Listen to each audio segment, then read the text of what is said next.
원래 본부가 미국 클리브랜드라는 지역에 있어요. 클리브랜드는 저 북쪽에도 있고 남쪽에 있는데 남쪽에 있는 작은 도시예요. 여기서부터 시작된 하나님의 교회 교단이 거기서 유학생으로 공부했던 한영철 목사님이라고 계셨어요. 이분이 이제 미국 선교사와 들어와서 여기 개봉동 언덕에 이 부지를 사고 학교를 조그맣게 지어서 이제 시작을 했어요.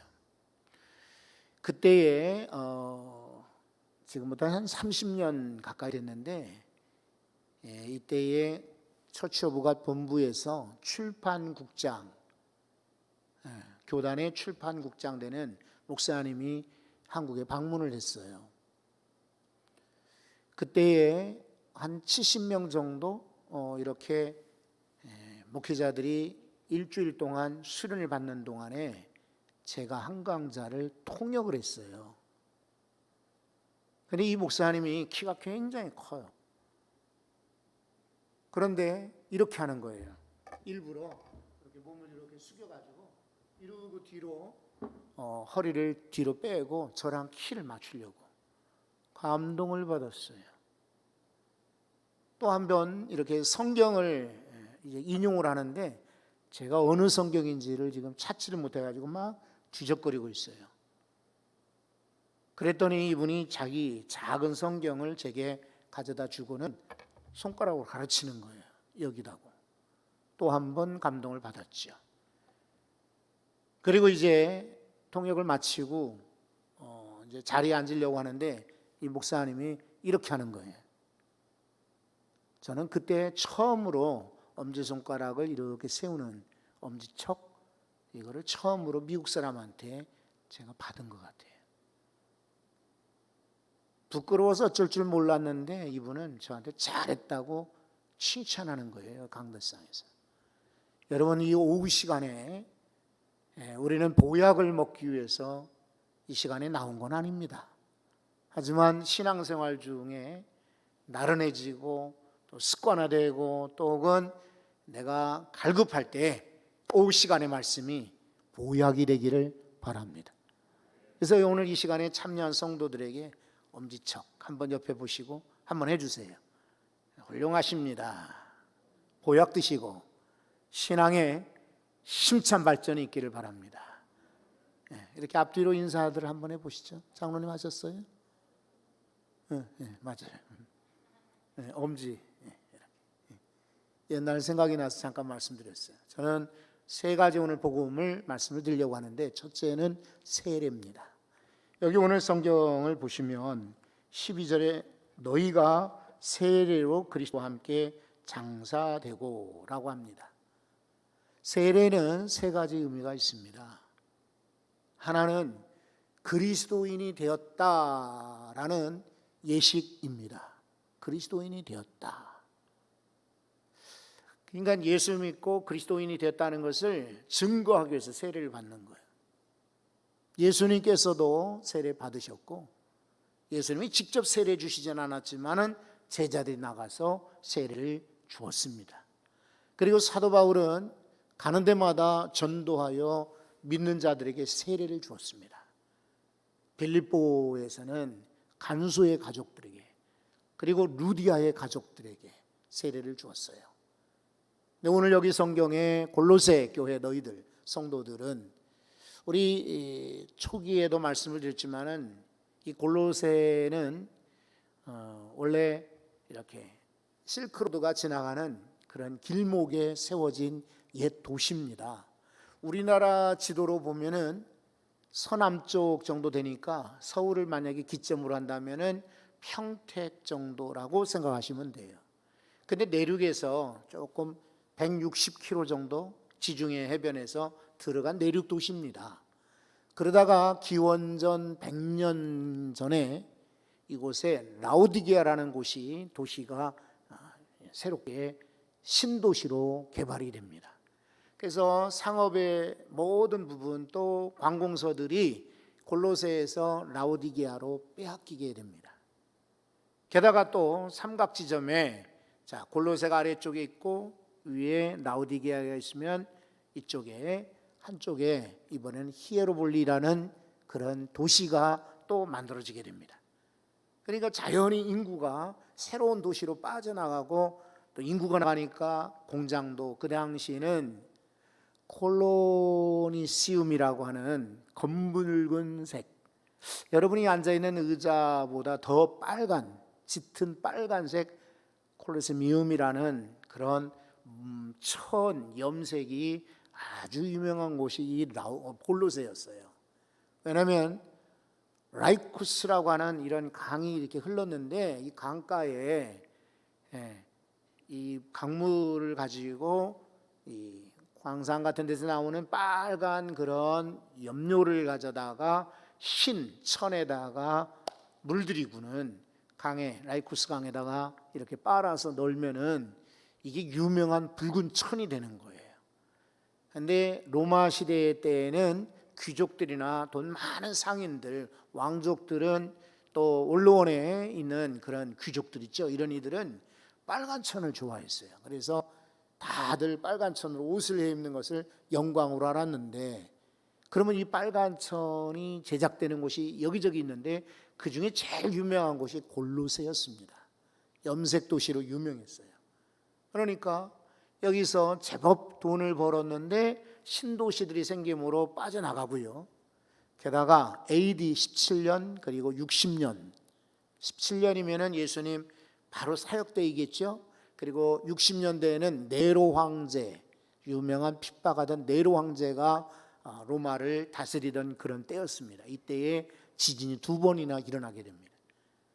그래서 이 골로새는 도시가 지진 때문에 폐허가 되었고요. 주후 약 400년 때에는 이 도시가 역사에서 아예 사라지고 맙니다. 지금 그래서 흔적이 어디 있는지도 모를 정도로 골로새는 없어지고 말았어요. 근데 바울은 이곳을 지나가지는 않았는데 에베소에서 2년 동안 전도를 하면서 아마도 그곳의 출신들이 에베소에 왔다가 두란노서원에서 바울이 전하는 것을 복음을 듣고 자기 동네 고향인 골로새에다 교회를 세웠던 것 같아요. 그 중에 유명한 인물이 에바브라와 같은 인물입니다. 근데 이 사람이 바울이 옥에 갇혀 있을 때에 로마까지 찾아왔습니다.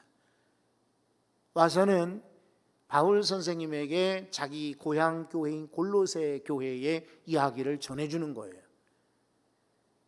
선생님이 직접 오셨더라면 좋았을 터인데 우리 동네 믿는 분들이, 믿는 성도들이 많습니다. 그리고 이들이 세례를 받았고요.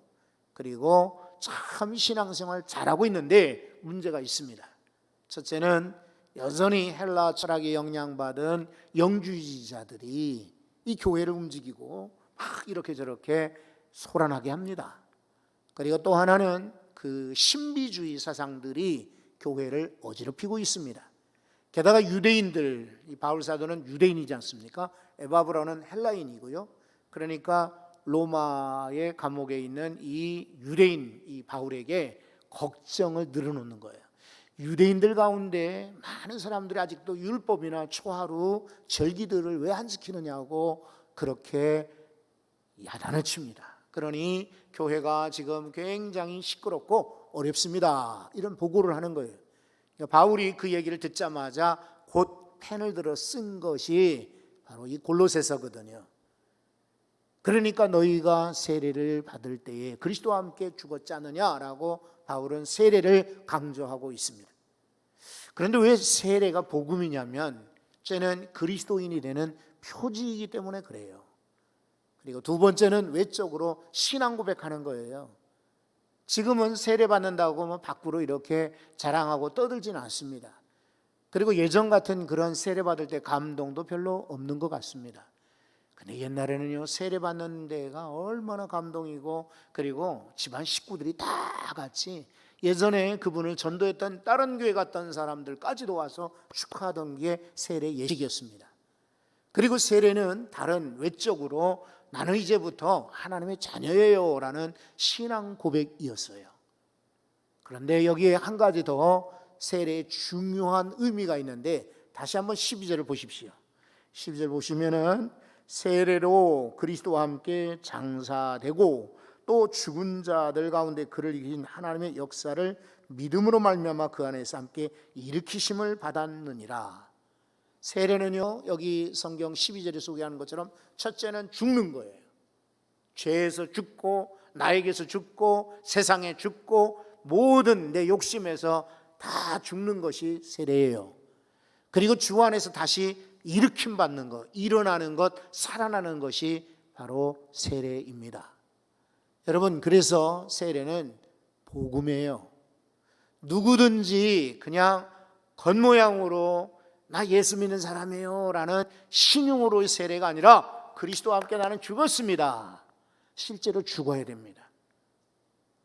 그리고 주 안에서 다시 일으킴 받는 것, 이것이 바로 세례의 참 의미인 것입니다. 세례에 대해서 더 정확하게 알고 물세례뿐만 아니라 불세례, 성령 세례를 경험하는 우리 성도들 되시기 바랍니다. 두 번째 복음은요, 여기 13절을 한번 보시겠어요? 다 같이 한번 읽어봅시다. 13절. 또 범죄와 육체의 무할례로 죽었던 너희를 하나님이 그와 함께 살리시고 우리의 모든 죄를 사하시고, 여기 죄를 사했다, 죄사함, 이것이 복음입니다. 교회와 성도들은 이것을 정확하게 알아야 됩니다. 과일집에 가서 과일을 사는데 우리 교회에 나오는 자매 있어요, 그죠? 근데 요즘에는 뭐 코로나 핑계 대고 젊은 자매이기 때문에 이제 장사한다고, 여기 청과점에 과일집에 장사한다고 일찍 못 나오지요. 저녁 늦게까지 있고. 그러니까 일부 예배 좀 나오다가 요즘엔 잘 안 나와요. 그래도 그냥 우리 성도니 하고 저는 가급적 그 집에 가서 과일을 사려고 하는데, 신방 가겠다고 참외를 골랐어요. 그런데 보기 좋은 신방 때 그래도 목사님이 참외를 사다 주려면은 제법 큰 거, 좋은 거 이런 거 사야 되잖아요. 5개 10,000원을 하더라고요. 그래서 적어 주시오 그랬더니 이 아가씨가 제 얘기는 듣지도 않고 작은 거 한 10개쯤 되는 거를 그냥 비닐 봉지에다가 탁 담는 거예요. 그리고는 당돌하게 저를 향하여 쳐다보더니, 목사님 이거 큰 거보다요 이 작은 게 훨씬 더 달아요. 그래. 쏟아버리고 큰 걸로 주시오. 내가 그랬을까요? 아니죠. 왜냐하면 이 사람이 과일은 더 아니까. 내가 나이는 많고 혹은 내가 세상 경험이 있고 또 내가 여기저기 뭐 과일들 먹어봤다 할지라도 과일만큼은 과일 장사 그분이 더 정확하게 할 거 아니에요. 그러니까 그냥 그대로 들고는 나온 적이 있어요. 과일 장사도 자기가 파는 과일에 대해서는 맛이 있는지 단 것인지 아닌 것인지를 아는데, 성도 여러분, 우리 교회 성도들이 죄사함을 몰라서 되겠습니까? 그래가지고 어떻게 복음을 전한다 할 수 있겠습니까? 요즘 복음 전한다 그러면은 참 어렵죠, 그죠? 그렇지만은 이 복음은 내가 듣고 변화받고 그리고 상대에게 전하여서 보호가 되는, 유익이 되는, 힘이 되는 것이 바로 복음입니다. 복음은 좋은 소식이지 않습니까? 나만 들어 좋은 소식이 아니라 상대도 같이 들어 좋은 소식, 죄사함일 줄로 믿습니다. 성경은 여기저기에서 죄사함에 대해서 가르쳐주고 있어요. 시편 32편 1절입니다. 허물의 사함을 얻고 자신의 죄가 가려진 자는 복이 있도다. 사함을 받고 죄가 가려진 자는 복이 있다. 할렐루야. 죄사함 받은 이가 복이 있는 거예요. 또 이사야서 55장 7절에 악인은 그 길을, 불의한 자는 그의 생각을 버리고 누구에게로 돌아오라? 누구에게로 돌아올까요? 여호와께로 돌아오라. 그리하면 그가 긍휼히 여기시리라. 우리 하나님께로 나오라. 그가 너그럽게 용서하시리라. 죄 있는 이들은 하나님께 나오셔야 돼. 그런 이들이 사함받고 깨끗하게 용서받을 수가 있는 거예요. 이 죄사함이 복음이에요. 세 번째 복음은요, 읽은 말씀 가운데 특별히 14절을 한 번 더 읽겠습니다. 성경의 14절 말씀을 한번 다 같이 읽어봅니다. 우리를 거스르고 불리하게 하는 법조문으로 쓴 증서를 지우시고 제하여 버리사 십자가에 못 박으시고. 아멘. 십자가입니다. 십자가에 대해서는요, 한 150과 정도로 제가 가르칠 수가 있습니다. 십자가는 어마어마한 그런 비밀이 들어가 있습니다. 그리고 얼마나 복이 있는지 모릅니다. 원래 이 십자가형은 페르시아, 아수르 같은 데서 극형을 하던 도구였어요. 그런데 로마가 페르시아를 점령하고는 그 페르시아의 십자가형을 가져다가 사형제도로 만들었어요. 근데 워낙 이 십자가형이 처참하고 사람들에게는 아주 가혹하거든요. 그러니까 로마인들에게는 절대로 십자가형을 처하지 못하도록 법으로 만들어 놨어요. 그리고 이방인들, 노예들, 다른 나라 사람들만 십자가 처형을 하는 거예요. 그래서 이 십자가형이 예수님도 해당이 된 것이죠. 옛날에는 아주 수치스러운 일이었어요. 추스러운. 그리고 구약 성경에서도 나무에 달린 자마다 그는 저주를 받은 자라 그랬거든요. 그러니까 그 당시에는 십자가는 아니고 나무에다가 매달았던 거죠. 그래서 해 지기 전에는 그 시신을 내리도록 그렇게 했습니다. 그 정도로 무시무시하고 그리고 저주받은 형이었는데 예수님께서 십자가 지심으로 말미암아 그 십자가는 더 이상은 수치의 십자가가 아니고 극형의 도구가 아니라 구원의 도구가 되었습니다. 그리고 그 십자가에서 흘리신 피로 말미암아 우리는 죄 씻음 받고 용서받는 은혜의 강이 된 것입니다. 그리고 그 십자가는 네온사인으로 저 교회당 위에 세우는 그런 교회 표지가 아니라 목에다가는 십자가 장식이 아니라 우리 성도 모두에게 주시는 하나님의 은혜의 선물이 되었습니다. 교회만 가면은 돈 내놔라, 시간 내놔라, 뭐 네 취미도 내놔라, 너 모든 거 다 내놔라, 전부 마이너스 뺏는 것으로 생각합니다. 그렇지 않아요. 십자가는요 플러스죠. 플러스, 마이너스가 아닙니다. 그러므로 우리가 예수 믿고 십자가를 믿을 때 우리 인생에 더해지고 또 더해지고 더해지는 것이지 빼는 것 없어요. 만약에 내가 예수 믿지 않았더라면 나는 저 같으면요 뭘 했을까?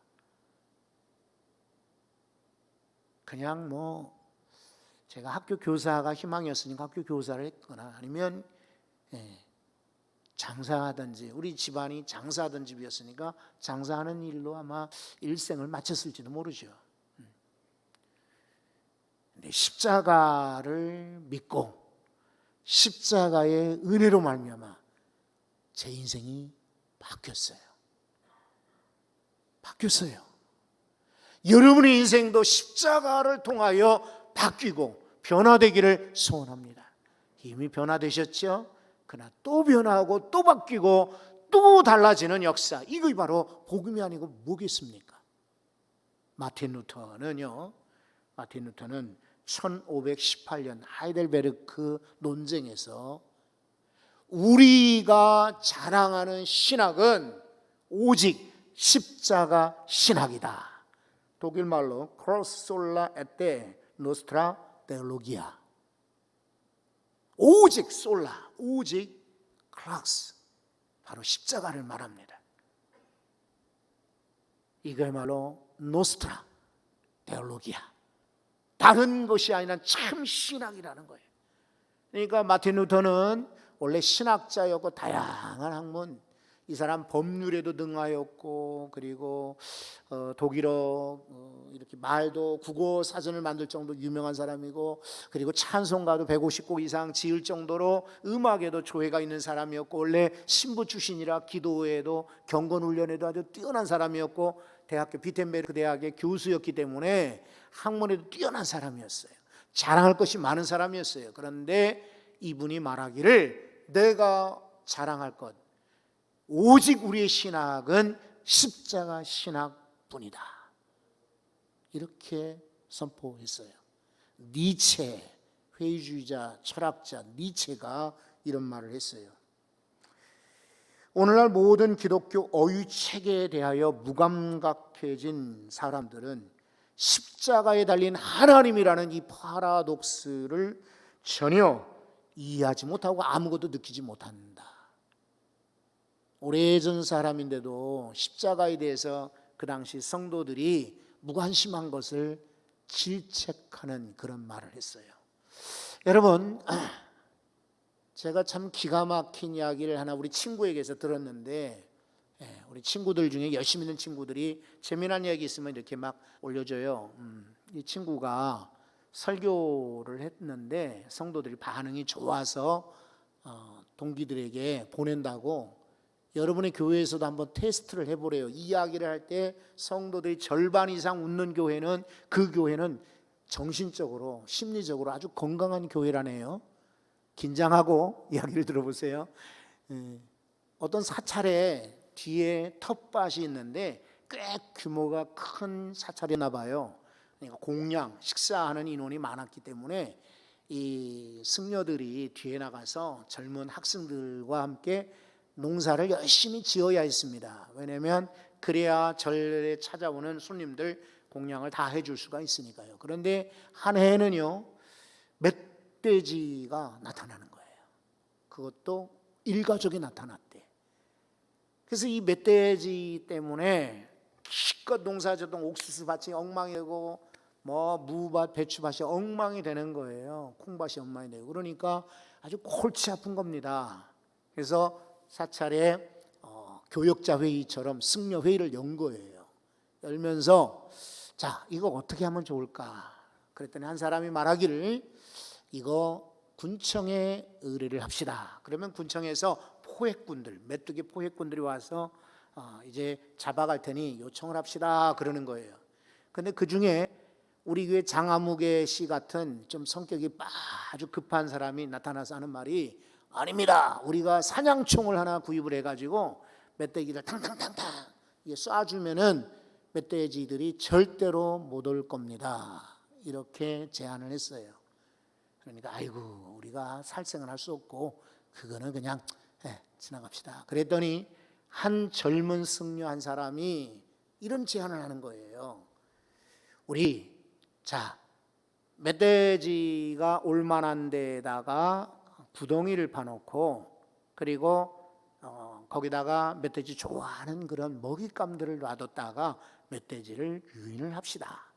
유인을 한 다음에 그것을 이렇게 밧줄로 아마 잡으면은 우리 멧돼지를 퇴치할 수 있을 겁니다. 그러는 거예요. 그래서 그 의견이 채택이 됐어요. 그래서 이제 멧돼지들이 올 만한 길목에다가 구덩이를 파고 그리고는 먹이를 놔뒀는데 실제로 멧돼지가 거기 구덩이에 들어간 거예요. 빠졌어요. 이야, 이거 잘 됐다. 근데 문제는 올가미를 매가지고 이 멧돼지를 끌어올려야 되는데 누가 끌 거냐는 거예요. 그러니까 서로들 네가 해라, 네가 해라, 네가 해라. 그 아주 그 장씨 승려 있잖아요. 성격 급한 이 사람 보고 좀 가서 끌어내라 그러니까 한숨을 쉬더니 그렇다면 소승이 십자가를 지겠습니다. 절반쯤 웃었나요? 그러면 우리 교회는 건강한 교회고 여기만 웃었어요. 장씨 그 앉은 부분. 그렇다면은 우리 친구분이 그런 그 글을 소개를 했어요. 승려들도 십자가를 지겠다고 하는데, 여러분 우리 성도들은 십자가를 장식으로는 알고 표지로만 알지 십자가 지려는 사람이 많지 않잖아요. 마태복음 이미 고린도전서 1장 18절에 그랬어요. 고린도전서 1장 18절. 십자가의 도가 멸망하는 자들에게는 미련한 것이요 구원을 받는 우리에게는 무엇이 된다고요? 하나님의 능력이라 그래요. 여러분, 능력 받기를 원하시면 십자가 복음을 믿으시기를 바라요. 십자가 갖고 있다고 능력이 아닙니다. 귀신 쫓아내듯 축사하듯 십자가를 가지고 귀신 쫓아내는 게 이게 아니라 십자가를 믿을 때에 하나님의 능력이 내 능력이 되는 것입니다. 마태복음 16장 24절에 예수님도 말씀하셨어요. 누구든지 나를 따라오려거든 첫째 자기를 부인하고 둘째 자기 십자가를 지고 나를 따를 것이니라. 십자가를 지고 나를 따르라 그랬어요. 이게 복음이에요. No cross, no crown 이런 말이 있어요. No cross, 십자가 없으면 no crown, 영광도 없다 이런 말이에요. 그러니 오늘 세례받음이 복음이요, 죄사함 받음이 복음이요, 십자가가 복음인 줄 아시고 다른 거 다 놓치고 잊을지라도 이 세 가지 복음은 항상 죽을 때까지 간직하고 하늘나라까지 올라가실 수 있기를 바랍니다. 기도하겠습니다. 하나님, 우리를